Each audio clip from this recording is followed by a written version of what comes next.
أعمالنا من يهده الله فلا مضل له ومن يضلله فلا هادي له ونشهد أن لا إله إلا الله وحده لا شريك له ونشهد أن محمدا عبده ورسوله يا أيها الذين آمنوا اتقوا الله حق تقاته ولا تموتن إلا وأنتم مسلمون يا أيها الناس اتقوا ربكم الذي خلقكم من نفس واحدة وخلق منها زوجها وبث منهما رجالا كثيرا ونساء واتقوا الله الذي تساءلون به والأرحام إن الله كان عليكم رقيبا يا أيها الذين آمنوا اتقوا الله وقولوا قولا سديدا يصلح لكم أعمالكم ويغفر لكم ذنوبكم ومن يطع الله ورسوله فقد فاز فوزا عظيما فإن أصدق الحديث كتاب الله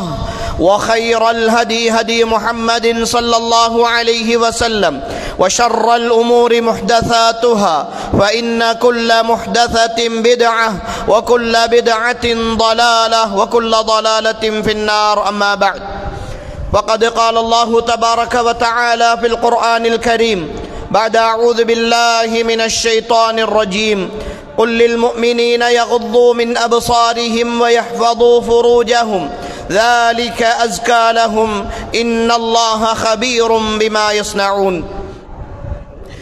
அளவற்ற அருளாளனும் நிகரற்ற அன்பாளனும் ஆகிய ஏக வல்லவன் அல்லாஹுக்கே புகழனைத்தும் அல்ஹம்துலில்லாஹ். ஸலவாத்தும் சலாமும் சாந்தியும் சமாதானமும் சத்திய மார்க்கம் இஸ்லாத்தை ஏந்தி வந்த உத்தம தூதர் ஸல்லல்லாஹு அலைஹி வஸல்லம் அவர்கள் மீதும் அவர்கள் சொன்ன சொல்லினை நடந்த வழியினை அணுவணுவாக பின்பற்றி வாழ்ந்த அன்னாரின் தோழர்கள் குடும்பத்தார்கள் தொடர்ந்தவர்கள் துயர்ந்தவர்கள் நல்லவர்கள் நம்மவர்கள் அனைவர்கள் மீதும் என்றென்றும் உண்டாகட்டும் என்று அல்லாஹுவை வேண்டியதன் பின்னால் அல்லாஹுடைய மாளிகையில் அவன் அழைப்பை ஏற்று வருகை தந்திருக்கிற ஏக வல்லவனாகிய அல்லாஹுவின் நல்லடியார்களே, அருமை சகோதரர்களே, ரப்புல் ஆலமீனாகிய அல்லாஹ் எந்த விடயங்களை எல்லாம் எங்களுடைய வாழ்க்கையில் எடுத்து நடக்குமாறு கட்டளையிட்டிருக்கிறானோ அந்த விடயங்களை எடுத்து நடப்பதிலும், எந்த விடயங்களை எல்லாம் தவிர்ந்து வாழுமாறு எங்களை எச்சரித்திருக்கிறானோ அந்த விடயங்களை தவிர்ந்து நடப்பதிலும் உண்மைக்குண்மையாக அல்லாஹுவை பயந்து கொள்ளுமாறு ஆரம்பமாக என்னையும் அடுத்ததாக உங்களையும் உபதேசித்துக் கொள்கிறேன். அன்புக்குரியவர்களே, நாமெல்லாம் ஒரு தனித்துவமான மார்க்கத்தின் சொந்தக்காரர்களாக இருப்பவர்கள். இந்த மார்க்கம் இந்த உலக வாழ்க்கைக்கும் மறுமைக்கும் தேவையான எல்லா வழிகாட்டல்களையும் எங்களுக்கு வழங்கக்கூடிய ஒரு மார்க்கமாக இருக்கிறது. வெறுமனே ஒரு மனிதன் அவனுடைய சுயநலத்திற்காக வாழ்ந்து இந்த உலகத்தில் அவன் மட்டுமே வாழ வேண்டும் என்கிற உணர்வோடு வாழ்ந்து அவன் எதற்காக வாழுகிறானோ அதற்கான சந்தோஷங்களை மட்டும் இந்த உலகத்திலே அனுபவித்துக் கொண்டு போகிற ஒரு மார்க்கம், ஒரு வழிகாட்டலை தருகிற மார்க்கமாக புனிதமிக்க தீனுல் இஸ்லாம் இருக்கவில்லை. மாறாக முழு மனித சமுதாயத்தையும் அரவணைத்து போகிற, முழு மனித சமுதாயத்திற்கும் வழிகாட்டுகிற, முழு மனித சமுதாயமும் இந்த பூமியில் வாழ்வதற்கான சரியான ஒரு சூழலை கட்டமைக்கிற மார்க்கமாகத்தான் இந்த புனிதமிக்க தீனுல் இஸ்லாம் எங்களுக்கு அதனுடைய வழிகாட்டல்களை வழங்கி கொண்டிருக்கிறது. அந்த வகையிலே தான் ஒரு முஸ்லிமை பொறுத்தவரை அவன் ஒரு உண்மையான முஸ்லீமாக வாழ வேண்டும் என்றால் அவனுடைய வாழ்க்கை தனித்துவமானதாக இருக்க வேண்டும். அவன் வாழுகிற சூழலுக்கும் அவனோடு வாழுகிற மக்களுக்கும் அவன் தனித்துவமானவனாக, உதவியாளனாக, அந்த சூழலை பண்படுத்தக்கூடியவனாக, வளப்படுத்தக்கூடியவனாக இருக்க வேண்டும் என்று இஸ்லாம் எதிர்பார்க்கிறது. பெருமானார் ஸல்லல்லாஹு அலைஹி வஸல்லம் அவர்கள் ஒரு முஸ்லிமை வரைவிலக்கணப்படுத்துகிற பொழுது மிகச் சுருக்கமாக சொன்னார்கள், அல் முஸ்லிமு மன் சலிமல் முஸ்லிமூன மின் லிசானிஹி வ யதிஹி. ஒரு உண்மையான முஸ்லிம் யார் என்று சொன்னால் அவனுடைய கரத்தின் மூலமாகவும் அவனுடைய நாவின் மூலமாகவும் ஏனைய முஸ்லிம்கள் பாதுகாப்பு பெற்றிருக்கிற, அவன் மூலமாக எந்த தீங்கும் ஏற்படாது என்று அச்சம் தீர்ந்திருக்கிற, இவனோடு பழகுவதால், இவனோடு பாசம் வைப்பதால், இவனோடு நாம் சேர்ந்து வாழ்வதால் நமக்கு எந்த சிரமமும் ஏற்படாது என்கிற அளவுக்கு, நினைக்கிற அளவுக்கு வாழுகிற ஒருத்தன் தான் ஒரு உண்மையான முஸ்லிம் என்று பெருமானார் ஸல்லல்லாஹு அலைஹி வஸல்லம் அவர்கள் முஸ்லிம்களை எங்களுக்கு அறிமுகப்படுத்துகிறார்கள். அன்புக்குரிய சகோதரர்களே, இஸ்லாம் எங்களுடைய வாழ்க்கையில் ஒரு முஃமினை பொறுத்தவரை அவன் பொது நலனுள்ளவனாக வாழ வேண்டும், அவனுடைய சூழலை கட்டமைக்க கூடியவனாக வாழ வேண்டும் என்று எதிர்பார்க்கிறது. பெருமானார் ஸல்லல்லாஹு அலைஹி வஸல்லம் அவர்கள் சொல்கிறார்கள், ஈமான் என்பது பிதுஉன் வ சபூன ஷுபா, 70 சொச்சம் கிளைகளை கொண்டது. இந்த ஈமான் என்பது 70 வகையான அல்லது அதற்கு மேற்பட்ட கிளைகளை கொண்டது. அதிலே மிக உயர்ந்ததுதான் லா இலாஹ இல்லல்லாஹ், அல்லாஹுவை தவிர வணங்குவதற்கும் வழிபடுவதற்கும் உதவி தேடுவதற்கும் சிரம் தாழ்த்துவதற்கும் வேறு நாயன் இல்லை, கடவுள் இல்லை என்று உறுதியாக ஒரு முஃமின் நம்புவது. அதற்கு அடுத்து அதனுடைய ஆக குறைந்த நிலைதான் இமாத்தத்துல் அதா அனித் தரீக், பாதையிலே போகிற பொழுது அதிலே கிடக்கிற அடுத்தவர்களுக்கு தீங்கு தருகிற ஒரு விஷயத்தை அகற்றி விடுவது, நீக்கி விடுவது ஒரு முஃமினை பொறுத்தவரை ஈமானுடைய அடையாளம் என்று சொல்லி பெருமானார் ஸல்லல்லாஹு அலைஹி வஸல்லம் அவர்கள் வரைவிலக்கணப்படுத்துகிறார்கள். அல்லாஹ்வின் தூதர் ஸல்லல்லாஹு அலைஹி வஸல்லம் அவர்கள் ஒரு மனிதரை பற்றி சொல்லுகிறார்கள். வீதியிலே போகிற பொழுது ஒரு மரத்தினுடைய கிளை வெளியிலே நீட்டிக் கொண்டிருக்கிறது, அது பாதையிலே போபவர்களுக்கு தொந்தரவாக இருக்கிறது என்று அறிந்து அதை வெட்டி அகற்றி மற்றவர்களுக்கு போவதற்கு வசதி செய்து கொடுத்த ஒரு மனிதனை பார்த்து அல்லாஹ் சந்தோஷம் அடைந்து அவனுக்கு நன்றி பாராட்டும் முகமாக அவனுடைய பாவங்களை எல்லாம் மன்னித்து அவனை சொர்க்கவாதியாக அல்லாஹ் மாற்றினான் என்கிற செய்தியை பெருமானார் ஸல்லல்லாஹு அலைஹி வஸல்லம் அவர்கள் எங்களுக்கு நினைவுபடுத்துகிறார்கள். எனவே அன்புக்குரிய சகோதரர்களே, ஒரு முஃமினை பொறுத்தவரை நான் வாழுகிற என்னுடைய வாழ்க்கை, என்னுடைய குடும்பம், என்னுடைய தொழில், நான் வாழுகிற இடம், இது எப்படியோ சந்தோஷமாக இருக்க வேண்டும். எனக்கு பக்கத்திலே இருப்பவர்கள், என்னை சூழ இருப்பவர்கள், நான் பயணம் செய்கிற இடங்கள், நான் வாழுகிற சூழல், நான் வாழுகிற தேசம், நான் வாழுகிற ஊர் எப்படி போனாலும் பரவாயில்லை என்ற உணர்வோடு ஒரு முஃமின் வாழவே முடியாது. அப்படி வாழ்பவன் ஒரு முஃமினாக இருக்கவும் முடியாது என்பதை பெருமானார் ஸல்லல்லாஹு அலைஹி வஸல்லம் அவர்களுடைய ஏராளமான செய்திகள் எங்களுக்கு சுட்டிக்காட்டுகின்றன. எனவே அன்புக்குரிய சகோதரர்களே, இன்றைய கால சூழலை பொறுத்தவரை வாழ்ந்து கொண்டிருக்கிறோம், முஸ்லிம்களாக வாழ்ந்து கொண்டிருக்கிறோம், முஃமின்கள் என்கிற பெயரோடு வாழ்ந்து கொண்டிருக்கிறோம். ஆனால் எங்களுக்கு பொது விடயங்கள் சார்ந்த சூழலில் அல்லது பொது விஷயங்களில் எந்த ஒரு அக்கறையுமற்றவர்களாக வாழ்ந்து கொண்டிருக்கிறோம். எங்களுடைய வீட்டு குப்பைகளை நடுவீதிகளிலே வீசி எறிகிற அல்லது பொது மைதானங்களிலே கொண்டு போய் போடுகிற அல்லது மனிதர்கள் பயணம் செய்கிற இடங்களிலே கொண்டு போய் எங்களுடைய கழிவுகளை வீசி எறிகிற அளவுக்கு மனச்சாட்சியற்றவர்களாக, மனசிலே தூய்மை இல்லாதவர்களாக வாழ்ந்து கொண்டிருக்கிற ஒரு சூழலை நிறைய பேரிடத்திலே நாங்கள் பார்க்கிறோம். தங்களுடைய பக்கத்து வீட்டுக்காரர்கள், அவர்களுடைய சூழலிலே வாழக்கூடியவர்கள், அவர்கள் எப்படித்தான் போனாலும் பரவாயில்லை, நான் என் வீடு என் சூழல் சுத்தமாக இருக்க வேண்டும், நான் சந்தோஷமாக இருக்க வேண்டும், என் பிள்ளைகள் அமைதியாக இருக்க வேண்டும், அதற்கு அடுத்தவர்கள் என்ன கஷ்டத்தை பட்டாலும் பரவாயில்லை என்ற உணர்வோடு வாழுகிற சூழலிலே இருக்கிற ஒரு சமுதாயம் உருவாகி வருகிற சூழலை அன்புக்குரிய சகோதரர்களே அண்மை காலமாக நாம் அவதானித்து வருகிறோம். மெல்ல மெல்ல உள்ளங்களிலே இருந்து இந்த பொது சிந்தனை, பொது நலன் சார்ந்த சிந்தனை விடைபெற்று போய்கொண்டே இருக்கிறது. ஏதாவது ஒரு சமூக சேவைக்காக, ஒரு பொது தேவைக்காக, ஒரு பள்ளிவாசலினுடைய வேலைக்காக, ஒரு பாடசாலையினுடைய வேலைக்காக, ஒரு சமூக நிறுவனத்தினுடைய பணிக்காக அழைக்கிற பொழுது விரல் விட்டு எண்ணக்கூடிய ஒரு சில சகோதரர்கள் அல்லது ஒரு சில சகோதரிகள் மாத்திரமே பங்களிப்பு செய்கிறார்கள். மற்றவர்கள் அவர்களுடைய வேலை, அவர்களுடைய வீடு, அவர்களுடைய தொழில், அவர்களுடைய குடும்பம் என்று சொல்லி ஒரு வகையான சுயநலமான இறுக்கமான ஒரு வாழ்க்கையை நோக்கி நகர்ந்து கொண்டிருக்கிற ஒரு நிலையை அன்புக்குரியவர்களே நாம் அவதானித்துக் கொண்டிருக்கிறோம். ஆனால் உண்மையில் இஸ்லாம் எங்களுக்கு சொல்லுகிற வழிகாட்டல், இஸ்லாம் எங்களுக்கு சொல்லித் தருகிற விஷயம் இதற்கு மாற்றமாக இருக்கிறது. நாம் வாழுகிற இந்த சூழலை நாம் வளப்படுத்த வேண்டும், நாம் இருக்கிற இந்த பூமியை நாம் கட்டி எழுப்ப வேண்டும், நாம் வாழுகிற இந்த தேசத்திற்கு, இந்த தாய் நாட்டிற்கு நாங்கள் நன்றி உள்ளவர்களாக, விசுவாசம் உள்ளவர்களாக வாழ வேண்டும். இந்த மார்க்கம் எங்களுக்கு சொல்லித் தருகிற அடிப்படையான விஷயங்களில் ஒன்றுதான் அல்லாஹுக்கும்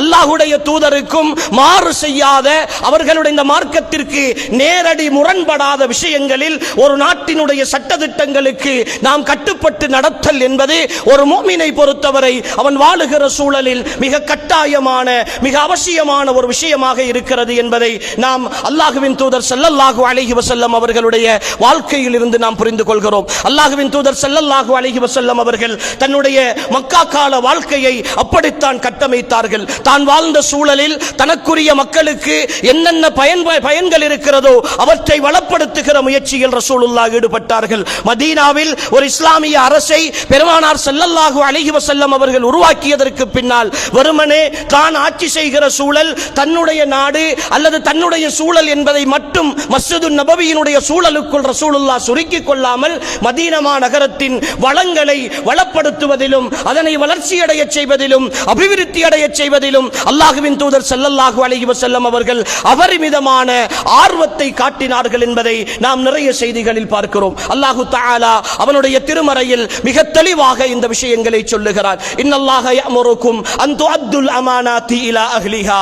அல்லாஹு தஆலா உங்களுக்கு கட்டளையிடுகிறான், ஒவ்வொன்றினுடைய அமானிதங்களையும் அதற்குரிய விஷயங்களையும் நீங்கள் நிறைவேற்றி விட வேண்டும் என்று அல்லாஹு தஆலா உங்களுக்கு கட்டளையிடுகிறான் என்று அல்லாஹு தஆலா அவனுடைய திருமறையில் சொல்லுகிறான். இந்த பூமிக்கென்ற ஒரு அமானிதம் இருக்கிறது, நாம் வாழுகிற சூழலுக்கென்ற ஒரு அமானிதம் இருக்கிறது, நமது பக்கத்து வீட்டுக்காரர்களுக்கென்ற ஒரு அமானிதம் இருக்கிறது, நாம் பயணம் செய்கிற பாதைகளுக்கென்ற ஒரு அமானிதம் இருக்கிறது, நாம் வாழுகிற இடங்களுக்கென்ற ஒரு அமானிதம் இருக்கிறது, எங்களை சூழ இருக்கிற பொது சொத்துக்கள் என்று, அரச சொத்துக்கள் என்று, அல்லது எல்லோரும் அனுபவிக்க வேண்டிய சொத்துக்களாக இருக்கிற இடங்களுக்கென்று சில அமானிதங்கள் இருக்கின்றன. அன்புக்குரிய சகோதரர்களே, அல்லாஹ் தெளிவாக சொல்லுகிறான், அந்தந்த பொருட்களுக்குரிய அல்லது அந்தந்தவர்களுக்குரிய அமானிதத்தை நீங்கள் சரியாக நிறைவேற்ற வேண்டியது அல்லாஹ்வுடைய கட்டளை என்று அல்லாஹு தஆலா சொல்கிறார். இந்த விஷயத்தில் நாம் மிக கவனமாக நடந்து கொள்ள வேண்டிய ஒரு காலகட்டத்தில் இருக்கிறோம். அதிலும் குறிப்பாக அன்புக்குரிய சகோதரர்களே, இன்றைய கால சூழல் வீதி விபத்துக்களால்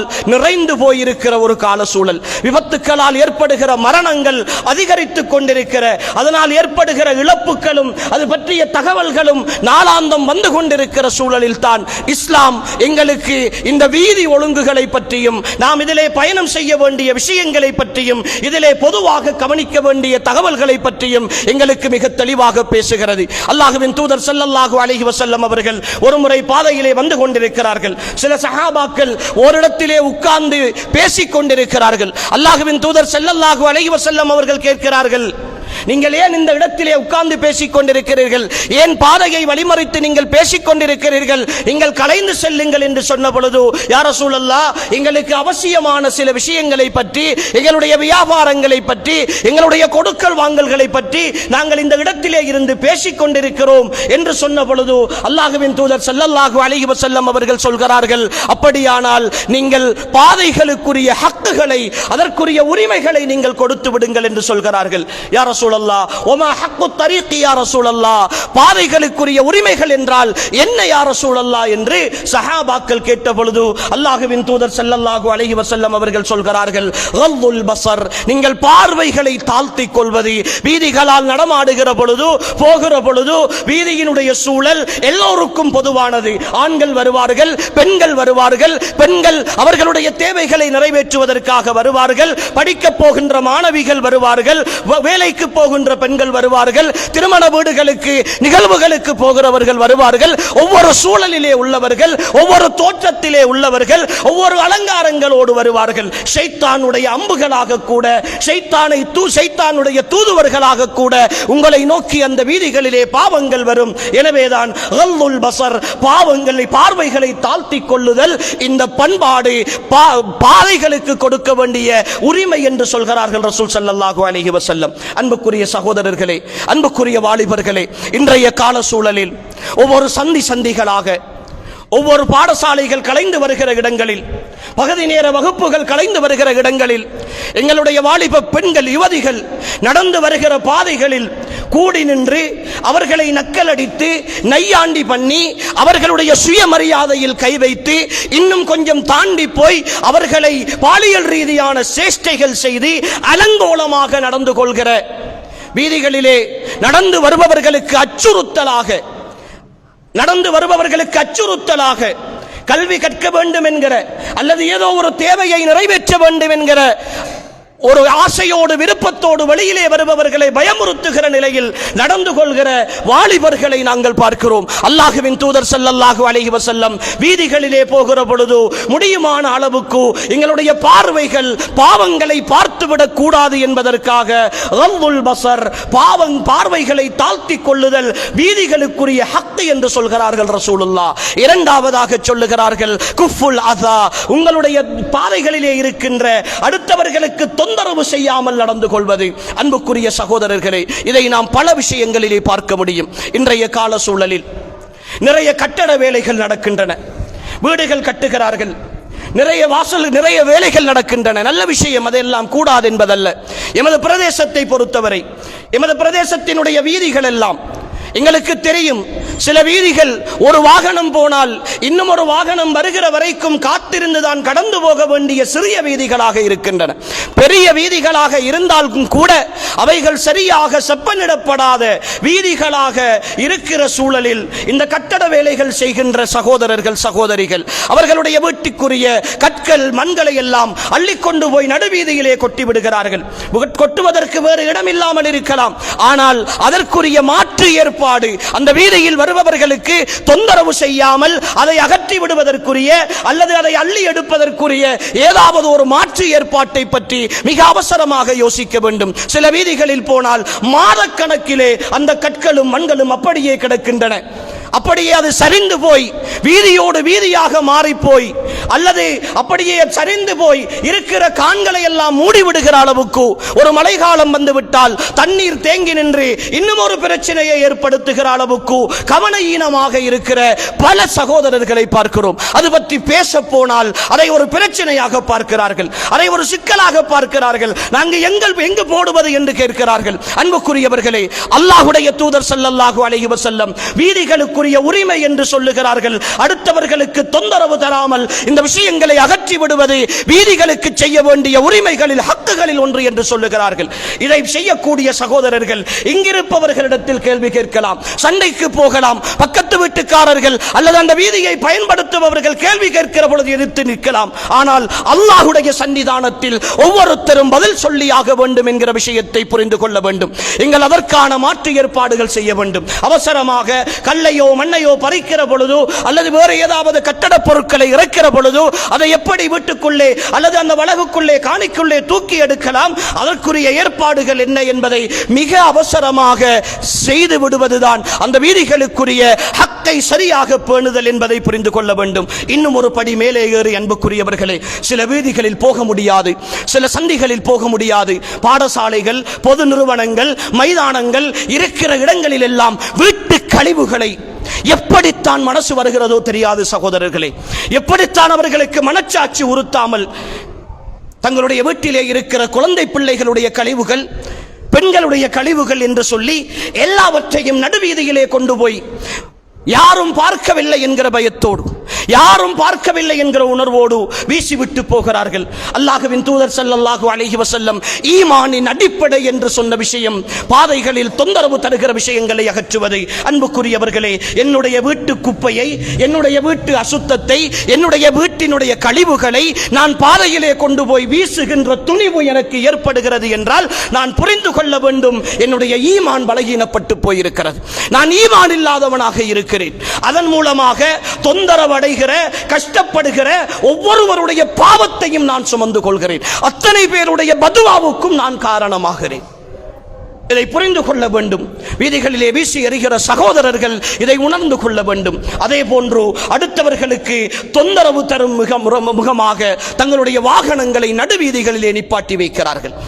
பெரிய பெரிய வாகனங்கள் வைத்திருப்பவர்கள், சிறிய வாகனங்கள் வைத்திருப்பவர்கள் யாராக இருந்தாலும் சரி, ஒவ்வொன்றுக்கும் ஒரு ஒழுங்குமுறை இருக்கிறது, ஒவ்வொன்றுக்கும் ஒரு ஒழுக்கத்தை இஸ்லாம் கற்றுத் தந்திருக்கிறது. ஒரு அழகான நிலாம், ஒரு ஒழுங்கு இந்த இஸ்லாம் அப்படியான ஒரு தூய்மையான மார்க்கம். நடுவீதியிலே கொண்டு போய் வாகனத்தை நிறுத்துகிறார்கள். இன்னும் ஒரு வாகனம் வந்து போவதற்கு வழி தருமாறு கேட்டால் அவர்கள் அடுத்த வழியால் போங்கள் அல்லது ஏன் இங்கு வர வேண்டும் என்று சண்டை பிடிக்கிற சகோதரர்களை பார்க்கிறோம். சில வீதிகள் நெருக்கடியான வீதிகள் தான், ஒத்துக்கொள்ள வேண்டும் அன்புக்குரியவர்களே. ஆனாலும் அப்படியான வீதிகள் அடுத்தவர்களின் பயன்பாட்டுக்கும் அது தேவை என்பதை உணர்ந்து கொள்ள வேண்டும். நான் இன்னும் ஒரு இடத்திற்கு போகிற பொழுது இப்படி ஒருத்தன் வாகனத்தை நிறுத்தி வைத்தால் என்னால் அதை சமாளித்துக் கொண்டு போக முடியாது என்று இருக்கிற சூழலில் லா யுமினு அஹதுக்கும் ஹத்தா யுஹிப்ப லி அஹீஹி மா யுஹிப்பு லி நஃப்ஸிஹி, தான் விரும்புவதை தன்னுடைய சகோதரனுக்கும் விரும்பாத வரைக்கும் உங்களில் ஒருவர் உண்மையான இறை விசுவாசியாக முடியாது என்கிற அல்லாஹ்வின் தூதருடைய வார்த்தையை ஒவ்வொரு ஈமானிய சகோதரனும் உள்ளத்திலே இருத்தி பார்க்க வேண்டும். அதே போன்று வீதிகளுக்கு தொந்தரவு தருகிற விதத்தில் வாகனங்கள் ஓடிச் செல்லுகிற சகோதரர்கள், இன்றைய காலத்து இளைஞர்கள், அன்புக்குரியவர்களே, சின்ன சின்ன வீதிகளில் எல்லாம் வேகமாக ஓடி போகிறார்கள். இன்று நடக்கிற விபத்துக்களில் அரைவாசிக்கு மேற்பட்டவைகள் ஓரத்தால் போகிறவர்கள், அமைதியாக போகிறவர்கள், வேகம் குறைந்து போகிறவர்கள் பாதிக்கப்படுகிறார்கள். காரணம், வேகமாக போகிறவர்கள் அவர்களை தாண்டி போகிற பொழுது ஏற்படுகிற அந்த பயம் அல்லது எதிரே வந்து அவர்கள் கவனிக்காமல் வந்து விட்டுவிடுகிறதனுடைய விபத்து இவர்கள் மரணித்து போகிற அளவுக்கான பல்வேறு நிகழ்வுகளை கடந்த காலங்களிலே சந்தித்திருக்கிறோம். நாம் தெளிவாக சொல்லி இருக்கிறோம் அன்புக்குரியவர்களே, இந்த ஒழுங்குகளை பேணாமல் சட்டதிட்டங்களுக்கு மாற்றமாக வீதிகளை பயன்படுத்துகிற வாலிபர்கள் புரிந்து கொள்ளுங்கள், உங்களால் ஒரு உயிர் பறிக்கப்படுமாக இருந்தால், உங்களுடைய வேகம், உங்களுடைய சட்டத்தை மீறுகிற தன்மை, நீங்கள் போடுகிற இந்த ரேஸ் ஓட்டங்கள், இவைகளின் காரணமாக ஏற்படுகிற விபத்துக்களால் ஒரு உயிர் பறிக்கப்படுமாக இருந்தால் நீங்கள் கொலைகாரர்களாக மாறுகிறீர்கள். வேண்டுமென்றே தெரிந்து கொண்டு இன்னொருத்தனை கொலை செய்த குற்றத்திற்கு மாறுகிறீர்கள். அல்லாஹு தஆலா தெளிவாக சொல்லுகிறான், எவன் ஒருவன் வேண்டுமென்றே ஒருவரை கொலை செய்கிறானோ ஃபகஅன்னமா கத்தலன் நாஸ ஜமீஆ, அவன் முழு மனித சமுதாயத்தையும் கொலை செய்வதற்கு சமமானவன். கொலை என்பது அவ்வளவு பாரதூரமான குற்றம் என்று இஸ்லாம் சொல்லுகிறது. எத்தனையோ அறிவுறுத்தல்கள் வழங்கப்பட்டும் எத்தனையோ தகவல்கள் வழங்கப்பட்டும் கூட வாலிப சமுதாயம் இன்னும் திருந்துவதாக இல்லை, ஓடிக்கொண்டிருக்கிறார்கள். அன்புக்குரியவர்களே, இந்த விபத்துக்களால் இன்னொருவரை மரணிக்க செய்தாலோ அல்லது தாங்கள் மரணம் அடைந்தாலோ அது தற்கொலைக்கு நிகரான குற்றம். அது தற்கொலைக்கு நிகரான குற்றம் என்று இஸ்லாமிய அறிஞர்கள் சொல்கிறார்கள். தற்கொலை நிரந்தர நரகத்திற்கு கொண்டு போய் சேர்க்கிற ஒரு விஷயம். இன்னொருவரை கொலை செய்தால், நான் விபத்தை ஏற்படுத்தி இன்னொருவரை கொலை செய்தால் அது இந்த முழு மனித சமுதாயத்தையும் கொலை செய்த குற்றத்தை எனக்கு தரும். அதே விபத்தில் நான் மரணித்து போனால் நான் தற்கொலை செய்த குற்றத்திற்கு வருவேன். தற்கொலை என்பது அன்புக்குரியவர்களே நிரந்தர நரகத்திற்கு கொண்டு போய் சேர்க்கிற ஒரு பெரும் பாவம். எனவேதான் வாலிபர்கள் புரிந்து கொள்ள வேண்டும், வேகமாக விவேகமற்ற எங்களுடைய பயணங்கள் நிறைய இழப்புகளை தந்திருக்கின்றன, நிறைய மரணங்களை தந்திருக்கின்றன. கடந்த கால விகிதாசாரங்களை எடுத்து பார்க்கிற பொழுது 2020ஆம் ஆண்டு தொடக்கம் இந்த 2025ஆம் ஆண்டு வரைக்குமான காலப்பகுதியில் சுமார் 23% இலங்கையினுடைய மரணங்கள் இந்த வாகன விபத்துக்களால் ஏற்பட்டிருக்கின்றன என்று அறிக்கைகள் எங்களுக்கு சொல்லிக் கொண்டிருக்கின்றன.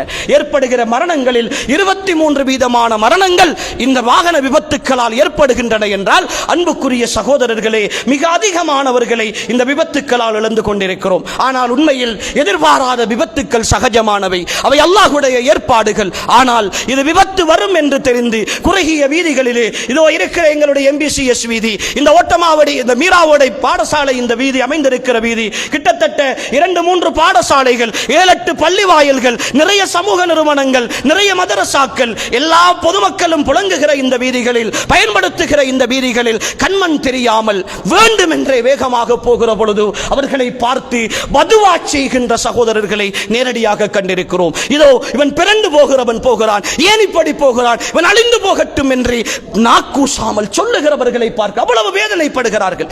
தாங்க முடியாத ஒரு கட்டத்தில் சொல்லுகிறார்கள். ஏனென்றால் வீதியிலே பக்கத்திலே அமைதியாக போபவர்கள், இவர்களுடைய வேகம் அவர்களை அச்சுறுத்துகிறது. அச்சுறுத்துவதனுடைய விளைவு அவர்களுக்கு எதிராக சாபமிடுகிற ஒரு நிலையை கொண்டு வந்து சேர்ப்பதை நாங்கள் பார்க்கிறோம். அன்புக்குரியவர்களே, இது போன்றுதான் இந்த வீதிகளுக்குரிய ஹக்குகளில் இன்னொன்றுதான் பெருமானார் ஸல்லல்லாஹு அலைஹி வஸல்லம் அவர்கள் சொல்கிறார்கள், ரத்து சலாம். வீதியிலே போபவர்களுக்கு சலாம் சொல்ல வேண்டும், சலாம் சொன்னால் பதில் சொல்ல வேண்டும். இவைகளெல்லாம் இந்த வீதிகளுக்கு செய்கின்ற இருக்கின்ற ஒழுங்குகளில் மிக முக்கியமானவைகளாக இருக்கின்றன. எனவே அன்புக்குரிய சகோதரர்களே, இந்த வீதி ஒழுங்குகள் இன்று சின்ன பின்னப்பட்டு போய் கிடக்கின்றன. இந்த நாட்டிலே சில சட்ட திட்டங்கள் இருக்கின்றன, இந்த நாட்டுக்கென்று சில ஒழுங்குகள் இருக்கின்றன. அவை மார்க்கத்திற்கு முரண்படாத பொழுது அவற்றை பின்பற்றி நடப்பது எங்களுக்கு மார்க்கம் காட்டுகிற ஒழுங்கு. நாங்கள் ஒரு பயணம் போகிறோம் என்றால், நாங்கள் மோட்டார் சைக்கிள் ஓடுகிறோம் என்றால், அதற்கென்றுடைய எங்களுக்குரிய டிரைவிங் லைசன்ஸ், இது இந்த நாட்டினுடைய சட்டம். இந்த நாட்டினுடைய சட்டம் லைசன் எடுக்காமல், முறையாக அதை பழகாமல், முறையாக பழக்குகின்றவர்களிடத்தில் போகாமல், இன்று லைசன் கூட லஞ்சம் கொடுத்தெடுக்கிற ஒரு விஷயமாக மாறி போயிருக்கிறது. 10,000 ரூபாய் கட்ட வேண்டிய இடத்தில் ஒரு 15,000 ரூபாயை கொடுத்தால், 20,000 ரூபாயை கொடுத்தால் வீட்டில் இருந்தவாறே லைசன் வந்து சேரும். அதை முறைகேடாக செய்கின்ற ஒவ்வொரு சகோதரனும் தெளிவாக புரிந்து கொள்ளுங்கள். அதை செய்து கொடுக்கின்ற சகோதரர்கள் தெளிவாக புரிந்து கொள்ளுங்கள். மிகப்பெரிய ஒரு சமூக துரோகத்தை செய்கிறீர்கள், மிகப்பெரிய ஒரு சமூக துரோகத்தை செய்கிறீர்கள். அதனால் நீங்கள் சம்பாதிக்கின்ற ஒவ்வொரு ரூபாயும் உங்களுடைய குடும்பத்திற்கு நீங்கள் செலவழிக்கிற, அதன் மூலமாக செலவழிக்கிற ஒவ்வொரு ரூபாயும் ஹராமானது என்பதை புரிந்து கொள்ளுங்கள். அல்லாஹ் தடுத்ததன் மூலமாக சம்பாதிக்கிறீர்கள். இந்த நாட்டினுடைய ஒழுங்கு, ஒருவர் குறிப்பிட்ட காலத்திற்கு பயிற்சி பெற்று அந்த பயிற்சிக்கு பின்னர் தான் அவர் லைசன்ஸ் பெற வேண்டும், அவர் அனுமதி பத்திரம் பெற வேண்டும் என்று இருக்கிற பொழுது, அந்த எந்த முறையான பயிற்சிகளும் இல்லாமல் நாங்கள் இடைவெளியால், குறுக்கு வழியால் போய் லைசன்ஸ் எடுக்கிறோம் என்றால், குறுக்கு வழியால் போய் அந்த அனுமதி பத்திரத்தை எடுக்கிறோம் என்றால், அன்புக்குரியவர்களே, லஅனல்லாஹு ராஷிய வல் முர்தஷி, அல்லாஹ் லஞ்சம் கொடுப்பவனையும் லஞ்சம் பெறுபவனையும் சபிப்பானாக என்கிறார்கள் ரசூல் ஸல்லல்லாஹு அலைஹி வஸல்லம். மிக பெரும் சாபத்தை சம்பாதிக்கிறோம், மிக பெரும் சாபத்தை சம்பாதிக்கிறோம். இரண்டாவதாக, நாங்கள் வெளியிலே போகிற பொழுது, ஒரு நீண்ட தூரம் போகிற பொழுது எங்களுக்கு ஹெல்மெட் அணிந்து போக வேண்டும் என்று அறிவுறுத்தப்பட்டிருக்கிறது. ஒரு பைசிக்கிளிலே இத்தனை பேர் தான் செல்லலாம் என்று எங்களுக்கு வழங்கப்படுகின்ற அந்த அனுமதி பத்திரத்தில் சொல்லப்பட்டிருக்கிறது. வீதிகளிலே பார்க்கிறோம், ஒரு சைக்கிளிலே, ஒரு பைக்கிலே 3 பேர் 4 பேர், யாருக்குமே அனுமதி பத்திரம் கிடையாது, லைசன்ஸ் கிடையாது. கூட்டாளிமார் சேர்ந்து கொண்டு வேகமாக பயணிக்கிறார்கள், வேகமாக பயணிக்கிறார்கள். ஒரு கட்டத்தில் அவர்களால் வேகத்தை கட்டுப்படுத்த முடியாது என்று போகிற பொழுது வேக கட்டுப்பாட்டை இழந்து அப்படியே எங்காவது ஒரு சுவரிலே முட்டி அல்லது எங்காவது ஒரு போஸ்டிலே முட்டி கை கால்களை இழந்து மரணத்தை சம்பவிக்கிற சூழலை பார்க்கிறோம். அன்புக்குரிய வாலிபர்களை புரிந்து கொள்ளுங்கள். ஒருவேளை உங்களுடைய வேகம் உங்களுடைய மரணத்திற்கு காரணமாக இருந்தால் அத்தோடு முடிந்து விட்டது. வீட்டிலே உள்ளவர்கள் அழுவார்கள், 2-3 நாட்கள் கவலையோடு இருப்பார்கள், ஒரு சில மாதங்கள் தாய் கண்ணீர் வடிப்பால், முடிந்துவிடும். ஆனால் உங்களுடைய அந்த விபத்து உங்களுடைய கைகளையும் கால்களையும் எடுக்கின்ற விபத்தாக இருந்தால், உங்களுடைய உடல் உறுப்புகளை இழக்கச் செய்கிற விபத்தாக இருந்தால், காலமெல்லாம் வருடக்கணக்கில் உங்களுடைய மனசல தேவைகளுக்கு கூட அடுத்தவர்கள் சுமந்து செல்கிற நிலைக்கு நீங்கள் தள்ளப்படுவீர்களாக இருந்தால், வயோதிபம் அடைந்த நிலையில் இயலாத கட்டத்தில் என் மகன் என்னை பார்ப்பான் என்ற நம்பிக்கையோடு உங்களை கட்டி காத்து வளர்த்த பெற்றோர் அவர்களுடைய முதிர்ச்சியான சூழலிலும் உங்களை தூக்கி செல்ல வேண்டிய, உங்களோடு நடந்து வர வேண்டிய, உங்களை வீழ்ச்சியாரிலே வைத்து தள்ளி போக வேண்டிய ஒரு அனாதரவான சூழலை அவர்களுக்கு கொடுப்பீர்களாக இருந்தால், அதன் மூலமாக தினம் தினம் அவர்கள் துடித்து துடித்து படுகிற மனவேதனை அத்தனையும் நிச்சயமாக உங்களுடைய வாழ்க்கையில் மிக பெரும் சாபங்களாக மாறும், மிக பெரும் வேதனைகளாக மாறும். புரிந்து கொள்ளுங்கள் அன்புக்குரிய வாலிபர்களே, இது சாதாரணமான விஷயம் அல்ல. ஏதோ எனக்கு வாப்பாவுடைய சைக்கிள் இருக்கிறது, அல்லது என்னுடைய நண்பனுடைய சைக்கிள் இருக்கிறது, வீட்டிலே இருக்கிற நானாவுடைய பைக் இருக்கிறது, எடுத்து நான் போவேன், எப்படியும் ஓடுவேன், எப்படியும் நடந்து கொள்வேன் என்கிற ஒரு விஷயம். அன்புக்குரியவர்களே, நீங்கள் எப்படியும் போகலாம். விபத்து என்பது ஒரு சில நொடிகளுக்குள் வருவதுதான். எப்போதும் நடக்க மாட்டாது, அது எப்போதும் வரமாட்டாது. ஒரு சில நொடிகளுக்குள் வருகிற பொழுது உங்களுடைய வாழ்க்கையை இழந்து தவிக்கிற, உங்களோடு இருக்கிற, உங்களோடு பழகிய உங்களுடைய நண்பன் திருமணம் முடித்து வாழ்க்கையில் சந்தோஷமாக தொழில் செய்து உயர்ந்து கொண்டிருப்பான். நீங்கள் வைத்தியசாலை கட்டில்களில் ஏதோ ஒரு மூலையில் முடங்கி போயிருப்பீர்கள். அன்புக்குரிய சகோதரர்களே, இந்த நிலை வராமல் தான் உங்களை பாதுகாக்க வேண்டும் என்பதற்காக நிறைய முயற்சிகள் செய்யப்படுகின்றன. ஆனால் நீங்கள் யாருமே அதை கேட்பதாகவோ கட்டுப்படுவதாகவோ இல்லை. ஏதோ எங்களால் ஓட முடியாது என்பதற்காக சொல்லுகிறோம், எங்களால் நாங்கள் வயது போய்விட்டது என்பதற்காக சொல்லுகிறோம் என்கிற உணர்வோடு, இளரத்தம் இளமையில் அப்படித்தான் இருப்போம் என்ற உணர்வோடு செய்கிறீர்கள். கண்முன்னே போய் வைத்தியசாலை கட்டில்களை போய் பாருங்கள். உங்களை போன்ற வாலிபர்கள் கழுத்துகளிலும் கால்களிலும் கைகளிலும் கட்டுக்கள் போட்டுக்கொண்டு கண்ணிழந்தவர்களாக, காது துண்டிக்கப்பட்டவர்களாக, கைகால் உயர்த்த முடியாதவர்களாக, இன்னும் பல வருடங்களாக அதே நிலையோடு வாழ்ந்து கொண்டிருக்கிற பல சகோதரர்கள் இங்கு இருக்கிறார்கள். அவர்களோடு ஒரு நிமிடம் போய் பேசி பாருங்கள், ஒரு 10 நிமிடம் போய் பேசி பாருங்கள். இந்த வேதனையும் கஷ்டமும், இந்த வாழ்க்கையை அவர்கள் வெறுத்திருக்கிற, அவர்கள் அப்படியே நம்பிக்கை இழந்திருக்கிற தன்மையையும் நீங்கள் புரிந்து கொள்வீர்கள். எனவேதான் இது சாதாரணமான ஒரு விஷயம் அல்ல. உங்களுடைய வாழ்க்கை மிகப்பெரிய எதிர்பார்ப்போடு இருக்கிற விஷயம், மிகப்பெரிய கனவோடு இருக்கிற விஷயம். அந்த கனவுகளை எல்லாம் உங்களுடைய வேகம் முழுமையாக துடைத்தருகிறது, முழுமையாக துடைத்தருகிறது. நிறைய பேருடைய சாபத்திற்கு காரணமாக மாறுகிறீர்கள். பள்ளிவாசல்களில் தொழுகை நடந்து கொண்டிருக்கிறது. வெளியிலே போகிற பொழுது 2-3 பைக்குகளிலே சேர்ந்து கொண்டு வேகமாக ஹோன் அடித்துக் கொண்டு போகிறார்கள், வேகமாக ஹோன் அடித்துக் கொண்டு போகிறார்கள். கிரவுண்டிலே நடந்த ஒரு மெச்சிலே ஒரு டீம் மின் பண்ணி விட்டால் ஊர்வலம் வருகிறோம் என்ற பெயரில் பள்ளிகளிலே தொழுகை நடத்தப்பட்டுக் கொண்டிருக்கிற பொழுது, அல்லாஹ்வுடைய மாளிகைகளுக்கு பக்கத்தால் போகிற பொழுது கூட கொஞ்சம் கூட ஈமானிய உறுதி இல்லாமல், அந்த உணர்வு இல்லாமல் சத்தமிட்டு கொண்டு கூச்சலிட்டு கொண்டு போகிற சகோதரர்களை தொழுது கொண்டிருக்கிற எத்தனையோ வயோதிபர்கள் சபிக்கிறார்கள், திட்டுகிறார்கள். முடியவில்லை, வேற என்ன செய்வது என்று தெரியாமல் திட்டுகிறார்கள். புரிந்து கொள்ளுங்கள் அன்புக்குரியவர்களே, ஒருவேளை அந்த சாபத்திற்கு நீங்கள் தகுதியானவர்களாக இருந்தால் உங்களுடைய வாழ்க்கையை அது தடம் புரட்டிவிடும். அல்லாஹ்வுடைய விஷயத்தில் விளையாடுகிறீர்கள், அல்லாஹ்வுடைய விஷயத்தில் விளையாடுகிறீர்கள். உங்களுடைய வாலிபம் அல்லாஹ்வுடைய மார்க்கத்திற்காக பயன்படுத்தப்பட வேண்டிய வாலிபம். ஆனால் அல்லாஹ்வுக்கு மாற்றமான அத்தனை காரியங்களுக்காகவும் பயன்படுத்தப்பட்டுக் கொண்டிருக்கிறது என்பதை நீங்கள் எப்பொழுது புரிய போகிறீர்கள் என்பதை அன்புக்குரிய ஈமானிய சகோதரர்களே விளங்கவில்லை. எனவே ஈமானிய வாலிபர்களே, அல்லாஹ்வுக்காக சொல்லுகிறோம். மாணவர்களே, இங்கிருக்கின்ற சகோதரர்களே, நீங்கள் தெளிவாக புரிந்து கொள்ளுங்கள். இன்றிருக்கிற கால சூழல், இப்பொழுது பெரிய பெரிய பைக்குகள் புதிய புதிய பிராண்டுகளிலே வந்திருக்கின்றன. அதுவும் நிறைய வாலிபர்கள் வாங்கி இருக்கிறார்கள். கேட்டால் 2 லட்சம் ரூபாயை கொடுத்துவிட்டு மாதம் லீசிங் கட்டுகிறோம், மாதம் லீசிங் கட்டுகிறோம்.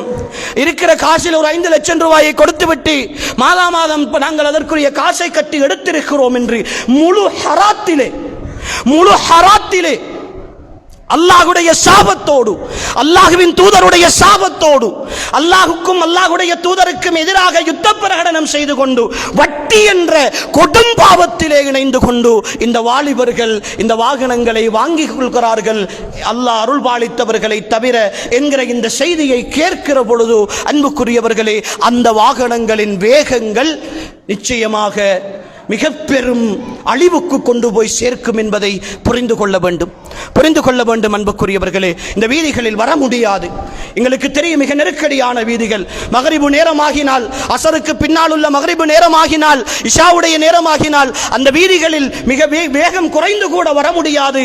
ஆனால் 80-90 வேகத்திலே வருகிறார்கள், வெட்டி வெட்டி வருகிறார்கள். கொஞ்சம் சறுக்கினால் அவர்கள் மட்டுமல்ல, அந்த வீதியில் பயணிக்கிற பலர் பாதிக்கப்படுவார்கள் என்கிற சுய புத்தி கூட இல்லாமல் இவர்களை எல்லாம் எந்த பகுதியில் சேர்ப்பது என்கிற அந்த உணர்வு அன்புக்குரிய சகோதரர்களே ஏற்படுகிற அளவுக்கு உங்களுடைய பெற்றோருடைய வளர்ப்பை, உங்களுடைய தாய் தந்தையர்களை பற்றிய தவறான எண்ணத்தை அடுத்தவர்களுடைய உள்ளங்களில் விதைக்கிற அளவுக்கான இந்த வேகங்கள் மிக பெரும் சமூக துரோகமும், வீதிகளுக்கு கொடுக்க வேண்டிய ஹக்குகளை நீங்கள் சரியாக கொடுக்காமல் அல்லாஹ்வுடைய தூதருடைய இந்த மார்க்கத்தை கேவலப்படுத்தி இந்த தீனுல் இஸ்லாத்தை குழி தோண்டி புதைக்கிற அதன் ஒழுக்கங்களை, அதன் பண்பாடுகளை, அது சொல்லித் தருகிற பொது நலன்களை குழி தோண்டி புதைக்கிற இந்த முயற்சியில் நாம் தொடர்ந்து ஈடுபடுவோமாக இருந்தால், என் ஈமானிய சகோதரர்களே, நாம் எல்லோரும் அல்லாஹ்விடத்தில் பதில் சொல்ல வேண்டும் என்கிற அந்த உண்மையை புரிந்து கொள்வோம். எல்லாம் வல்ல அல்லாஹு தஆலா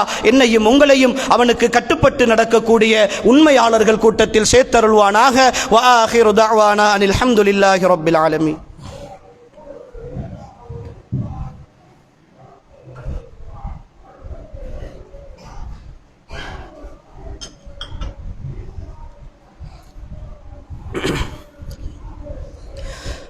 الحمد لله وحده والصلاة والسلام على من لا نبي بعده وعلى آله وأصحابه الذين اصطفى أما بعد.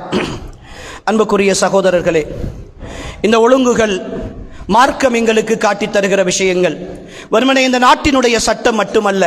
இந்த நாட்டினுடைய சட்டம் என்ற ஒரு பக்கம் இருந்தாலும் கூட இஸ்லாம் அடுத்தவர்களுக்கு தொந்தரவு தராத, அடுத்தவர்களுடைய உணர்வுகளை பாதிக்காத பொதுவான விஷயங்களில் கூடுதலான கவனம் செலுத்துகிறது என்பதை நாம் ஒவ்வொருவரும் தெளிவாக புரிந்து கொள்ள வேண்டும். அன்புக்குரியவர்களே, இந்த நிலைக்கு எங்களுடைய வாலிபர்கள் தள்ளப்படுவதற்கு மிக பிரதானமான காரணமாக இன்று அடையாளப்படுத்தப்படுவது மார்க்க விஷயங்களிலும் மார்க்கத்தை தேடி கற்பதிலும் அவர்களிடத்தில் இருக்கிற பொடுபோக்குத்தன்மை. வாலிபர்கள் பொதுவாக மார்க்கத்தின் அடிப்படைகளை கூட தெரிந்து கொள்வதற்கு விரும்பாதவர்களாக இருக்கிறார்கள். ஓஎலேயில் படிக்கிறார்கள், தொழத் தெரியாது, ஓதத் தெரியாது, அகீதாவை பற்றி தெரியாது, அல்லாஹுவை பற்றி தெரியாது, ரசூலுல்லாவை பற்றி தெரியாது, குர்ஆனை பற்றி தெரியாது, ஏன் குர்ஆன் ஓதக்கூட தெரியாது என்கிற நிலையோடு வாழ்ந்து கொண்டிருக்கிற வாலிப சமுதாயத்தை அன்புக்குரியவர்களே இன்றைய கால சூழலின் மிக பெரும் மனவேதனையோடு நினைவு கூற வேண்டிய ஒரு கட்டத்தில் இருக்கிறோம். எதுவும் தெரியாது, தெரிந்து கொள்ள வேண்டிய என்ற ஆர்வமும் கிடையாது. ஆங்கிலம் படித்திருக்கிறார்கள், ஐடி படித்திருக்கிறார்கள், வேறு வேறு துறைகளிலே முன்னேறி கொண்டிருக்கிறார்கள், கண்டுபிடிப்புகளிலே முன்னேறி கொண்டிருக்கிறார்கள். மார்க்கம் என்பது மருந்துக்கு கூட கிடையாது என்கிற ஒரு நிலை அன்புக்குரிய சகோதரர்களே இன்றைய மாணவ சமுதாயத்தின் பெருமையாக சொல்லிக் கொள்கிற விஷயமாக, நமக்கு தொழத் தெரியாது, ஓதத் தெரியாது, நமக்கு என்ன தெரியும், அதில் என்ன இருக்கிறது என்று சொல்லி அதை ஒரு பெருமையாக பேசிக் கொள்கிற அளவுக்கான நிலை இன்றைய மாணவ சமுதாயத்தின் மத்தியில் மாறி போயிருக்கிறது. அன்புக்குரியவர்களே, இந்த நிலை மாற வேண்டும். நாம் வாழுகிற இந்த வாழ்க்கையில் இருந்து நிரந்தரமான ஒரு சந்தோஷத்தை நோக்கிய மறுமையினுடைய பயணத்தை நாம் மேற்கொள்ள வேண்டும். அந்த பயணத்திற்காக பல்வேறு முயற்சிகள் இன்றைய கால சூழலில் மேற்கொள்ளப்பட்டு கொண்டிருக்கின்றன. முடியுமான அளவுக்கு எல்லா இயக்கங்களும் எல்லா அமைப்புகளும் அவரவர்களுடைய சக்திக்குட்பட்டு இந்த மாணவ சமுதாயத்தையும் இளைஞர்களையும் நேர்வழிப்படுத்த வேண்டும் என்பதற்கான பல்வேறு முயற்சிகளில் ஈடுபட்டுக் கொண்டிருக்கிறார்கள். அன்புக்குரியவர்களே, அதன் வடிவங்களாகத்தான் மாதாந்த தர்பியா நிகழ்ச்சிகள், வகுப்புகள், மார்க்க விளக்க வகுப்புகள் என்று நிறைய பள்ளிவாசல்களில் நடக்கின்றன. ஆனால் எந்த ஒரு வாலிபனையும் அதற்கு காண முடியாத துரஷ்டமான சூழலில் தான் அன்புக்குரிய சகோதரர்களே இன்றைய தினம் எங்களுடைய MBCS வளாகத்திலே மிகப்பெரிய ஒரு மாநாடு, சமுதாய விழிப்புணர்வு மாநாடு என்ற பெயரிலே ஒரு மாநாடு ஏற்பாடு செய்யப்பட்டிருக்கிறது. தாருஸ்ஸலாம் ஜும்மா பள்ளிவாயோடு தாவா மத்திய குழு இணைந்து அந்த ஏற்பாடு செய்யப்பட்டிருக்கிறது. வாலிப சமுதாயத்தை மீண்டும் மார்க்கத்தின் பணியாளர்களாக ஈர்த்தெடுக்கின்ற ஒரு முயற்சியாக, அதற்காக நிறைய பொருள் செலவோடு நிறைய மனித வளங்கள் செலவழிக்கப்பட்டு அந்த மாநாட்டிற்கான அழைப்பு விடுக்கப்பட்டிருக்கிறது. அன்புக்குரிய வாலிபர்களே, இது உங்களுக்கான ஒரு அழகான சந்தர்ப்பம். அல்லாஹுக்கான அழைப்பு, அல்லாஹுவை நோக்கிய அழைப்பு உங்களை நோக்கி வந்திருக்கிறது. நீங்கள் பார்வையாளர்களாக மட்டுமில்லாமல் பங்காளர்களாகவும் மாறுவதற்கான ஒரு சரியான சந்தர்ப்பம். இன்றைய நாளை அல்லாஹுக்காக தியாகம் செய்யுங்கள். இன்றைய நாள் அசர் தொழுகையிலே இருந்து 4:30 மணியிலே இருந்து இரவு 9:30 மணிக்கு வரைக்குமான இந்த நேரம், என்னதான் வேலை இருந்தாலும் சரி, என்னதான் சில பணிகள் இருந்தாலும் சரி, அல்லாஹுக்காக அவற்றை விட்டுவிட்டு அந்த மைதானத்திலே அந்த இடத்திலே ஒன்று சேருங்கள். பேசப்படுகிற விஷயங்களில் ஒரு சில விஷயங்களேனும் உங்களுடைய உள்ளங்களில் தாக்கம் செலுத்துமாக இருந்தால் அது உங்களுடைய நேர்வழிக்கு காரணமாக அமையும். உங்களை மறுமையை நோக்கி அழைக்கின்ற அல்லது உங்களுடைய மன்னரையிலும் மறுமையிலும் உங்களை சந்தோஷப்படுத்துகின்ற விஷயங்களாக மாறும். அன்புக்குரிய வாலிபர்களே, இந்த உலகத்தை நம்பாதீர்கள். இந்த உலகம் ஏமாற்றும். இன்றைய நாள் சந்தோஷம், நாளைய நாள் கவலை, நாளை மறுநாள் சந்தோஷம், ஏமாற்றிக்கொண்டே இருக்கும். இன்றிருப்பதை விட நாளை அடைய இருப்பதை சந்தோஷமாக காட்டுகிறது தான் இந்த உலகம். ஆனால் என்றுமே இந்த உலகத்தில் நீங்கள் நிம்மதியை அடைய முடியாது, திருப்தி காண முடியாது. இந்த உலகத்தில் திருப்தி கண்டு போதும் என்று நினைத்து வாழ்ந்தவர்கள் யாருமே கிடையாது. இந்த உலகத்தை தேடியவர்கள் யாரும் அப்படி வாழ்ந்தது கிடையாது. மறுமையை நேசித்தவர்களால் மட்டும்தான் இந்த உலகத்தை திருப்தி காண முடியும், இந்த உலகத்தில் போதும் என்று நினைக்க முடியும். எனவே அன்புக்குரிய வாலிபர்களே, இந்த அழைப்பு உங்களுக்கானது, இந்த சந்தர்ப்பம் உங்களுக்கானது. அல்லாஹுக்காக வாருங்கள், ஒன்று சேர்ந்து வாருங்கள், உங்களுடைய நண்பர்களை அழைத்துக் கொண்டு வாருங்கள். இங்க இருக்கிற பெற்றோர்கள் தயவு செய்து உங்களுடைய குடும்பங்களோடு சேர்ந்து அந்த நிகழ்வுக்கு வாருங்கள், கலந்து கொள்வோம், அல்லாஹுக்காக நேரம் ஒதுக்குவோம். தெரிந்த விஷயங்கள் தான் பேசுவார், தெரியாததை பேச மாட்டார்கள், புதிய விஷயங்கள் அல்ல. ஆனாலும் ஈமான் ஃபதக்கிர் ஃபஇன்ன ذிக்ரா தன்ஃபஉல் முஃமினீன். நினைவூட்டுங்கள், நினைவூட்டல் இறை விசுவாசிகளுக்கு பயனளிக்கும் என்கிற அடிப்படையில் அல்லாஹ்வுக்காக நினைவுபடுத்துகிற, அல்லாஹ்வை நினைவுபடுத்துகிற, மலக்குகள் இறங்கி வருகிற, அல்லாஹ்வுடைய அருள் நிறைந்திருக்கிற அந்த சபைக்கு, அந்த இல்முடைய மஜ்லிஸுக்கு உங்கள் எல்லோரையும் நான் அன்போடு அழைக்கிறேன். அன்புக்குரிய சகோதரர்களே, இன்றைய நாள் வெள்ளிக்கிழமை, விடுமுறை நாள், நிறைய பிளான்கள், நிறைய திட்டங்கள் இருக்கும். விடுங்கள், இது அல்லாஹ்வுக்கான நாள். கடந்த வாரத்தையும் செலவழித்தோம், அடுத்த வாரத்தையும் இன்ஷா அல்லாஹ் உயிரோடு இருந்தால் இந்த உலகத்திற்காக செலவழிப்போம். இந்த வாரத்தை அல்லாஹ்வுக்காக ஒதுக்குவோம், அல்லாஹ்வுடைய தீனுக்காக ஒதுக்குவோம், அல்லாஹ்வுடைய மார்க்கத்தை படிப்பதற்காக ஒதுக்குவோம் என்கிற உணர்வோடு இந்த வெள்ளிக்கிழமை நடைபெற இருக்கிற இந்த நிகழ்வில் இன்றைய நாள் இன்ஷா அல்லாஹ் 4:30 மணி தொடக்கம் 9:30 மணி வரைக்கும் நடைபெற இருக்கிற இந்த நிகழ்வில் முழுமையாக கலந்து கொண்டு குடும்ப சகிதம் பெண்களுக்கான ஏற்பாடுகளும் செய்யப்பட்டிருக்கின்றன. எனவே குடும்ப சகிதம் எல்லோரும், எங்களுடைய பெண் மக்கள், எங்களுடைய மனைவிமார், எங்களுடைய தாய்மார் எல்லோரையும் அழைத்து வந்து சந்தோஷமான ஒரு பெருநாளாக, சந்தோஷமான ஒரு நன்னாளாக, அல்லாஹ்வுடைய மார்க்கத்திற்காக நேரம் கொடுத்திருக்கிறேன் என்ற திருப்தியோடு கலந்து கொள்கிற ஒரு நாளாக இன்றைய நாளை நாம் கழிப்போம். இது அல்லாஹ்வுடைய தீனுக்கான, அல்லாஹ்வுடைய குர்ஆன் சுன்னாவுக்கான, அந்த குர்ஆனையும் சுன்னாவையும் தூய வழியிலே வாழ வைப்பதற்கான ஒரு அன்பான அழைப்பு. அதை மார்க்கத்தை படித்து அதன்படி நடந்து அதன்பால் வாழ்வதன் ஊடாகத்தான் வெற்றி இருக்கிறது என்கிற அந்த நம்பிக்கையை இந்த வாலிப சமுதாயம் உணர்ந்து கொள்ள வேண்டும் என்பதற்கான ஒரு அழகான அழைப்பாக இந்த அழைப்பை விடுத்து மீண்டும் ஒருமுறை இன்றைய நாள் எங்களுடைய MBCS வளாகத்தில் நடைபெற இருக்கிற அந்த நிகழ்வில், அந்த தாவா நிகழ்விலே எல்லோரும் கலந்து கொள்ள வேண்டும் என்று கேட்டு, எல்லாம் வல்ல அல்லாஹு தஆலா என்னையும் உங்களையும் பொருந்திக் கொண்டு நாம் வாழுகிற இந்த வாழ்க்கையை அவன் விரும்பக்கூடிய நல்ல வாழ்க்கையாக வாழ்ந்து இந்த உலகத்திலும் மறு உலகத்திலும் அவனுடைய வெற்றியையும் சன்மானத்தையும் பெற்றுக்கொண்ட நல்ல மக்களுடைய கூட்டத்தில் அல்லாஹ் நம் அனைவரையும் சேர்த்தருள்வானாக. ஹாதா மா இந்தி வல் இல்மு இந்தல்லாஹ் வ ஆகிரு தஅவானா அனில் ஹம்துலில்லாஹி ரப்பில் ஆலமீன். கைமுஸ்ஸலாம்.